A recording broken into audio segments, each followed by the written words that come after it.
नमस्कार मंडळी, स्वागत आहे तुमचं आपल्या सिम्पली मराठी रेसिपीमध्ये। बघूनच तोंडाला पाणी सुटलं की नाही? तर आज आपण बनवणार आहोत चमचमीत अशी पाणीपुरी। अतिशय लहानांपासून तर मोठ्यांपर्यंत सगळ्यांना आवडणारी आपण ही पाणीपुरी यावेळेस घरी बनवलेली आहे आणि मदर्स डे स्पेशल आहे। मुलीच्या आग्रहास्तव आज ही पाणीपुरी बनवली गेली आहे। तुम्ही ते बघू शकता, दोघं पाणी तयार आहेत, पुरी पण तयार आहेत आणि रगडा पण तयार आहे। तर हा रगडा कसा बनवायचा ते आपण बघूया। तर इथे जवळपास पांढरे वाटाणे होते, जवळपास 1.5 वाटी। ते रात्रभर आपल्याला गरम पाण्यामध्ये भिजत ठेवायचे आहेत। कोमट पाण्यामध्ये भिजवले तरी चालतील।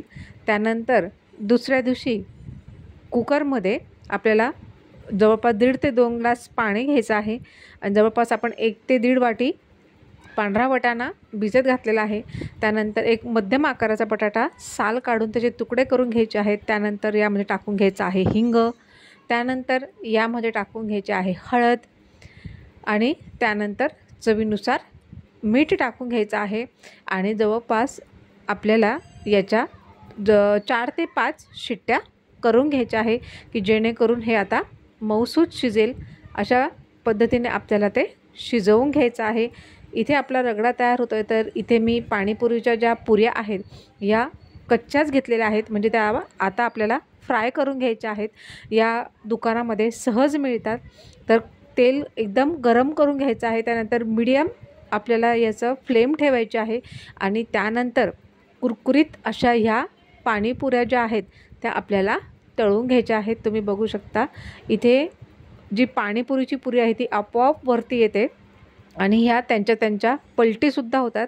आपल्याला जास्त यांना तळायचं नाही आहे, थोड्या अशा फुलल्या छानपैकी तर यांना तेलामधून आपल्याला लगेच बाहेर काढून घ्यायचं आहे। अशा पद्धतीने चॅनलवर जर तुम्ही नवीन असाल तर नक्कीच चॅनलला सबस्क्राईब करा। आज मदर्स डे स्पेशल आहे, तर तुम्ही तुमच्या आईसाठी काय बनवलेलं असेल तर ते सुद्धा कमेंट बॉक्समध्ये नक्कीच सांगा। आणि तुम्ही ते बघू शकता, पुन्हा आपण काही पुऱ्या या तेलात टाकलेल्या आहेत आणि अतिशय पटकन अशा या फुलून येत आहेत आणि एकदम टम्म फुगत आहेत।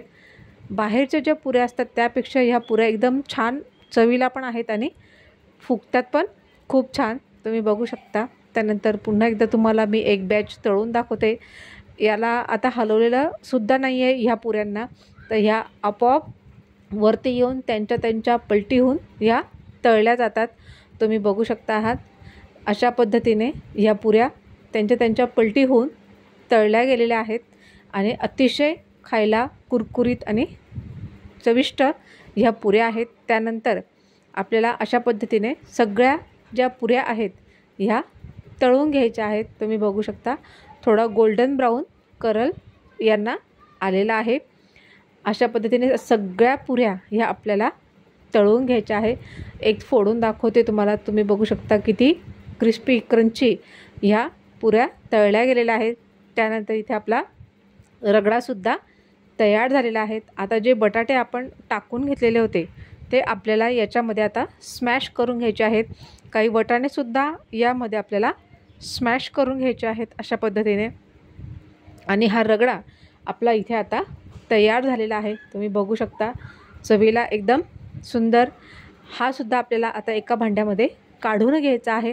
त्यानंतर इथे बाजारात मिळणारी पाणीपुरीची जे हिरवं पाणी तयार होतं ते पाणी आपण आता इथे तयार करून घेणार आहोत। पुदिना, हिरवी मिरची वगैरे टाकून जे पाणी तयार केलं जातं ते सहज आपल्याला मार्केटमध्ये अवेलेबल होतं।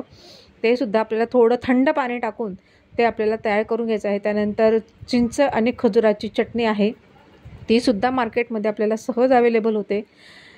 त्यामध्ये सुद्धा आपल्याला थोडं थंड पाणी टाकून ते सुद्धा आपल्याला तयार करून घ्यायचं आहे। अशा पद्धतीने जास्त पातळही नाही आणि जास्त घट्टही नाही, असं मध्यम आपल्याला दोघंही पाणी तयार करून घ्यायचे आहे। इथे आपला गरम गरम रगडा हा तयार झालेला आहे। त्यानंतर आहे इथे बारीक चिरलेला कांदा। चला तर मग रेसिपी आवडली असेल तर नक्कीच चॅनलला लाईक करा, शेअर करा, कमेंट करा आणि हो जाता जाता सबस्क्राईबही।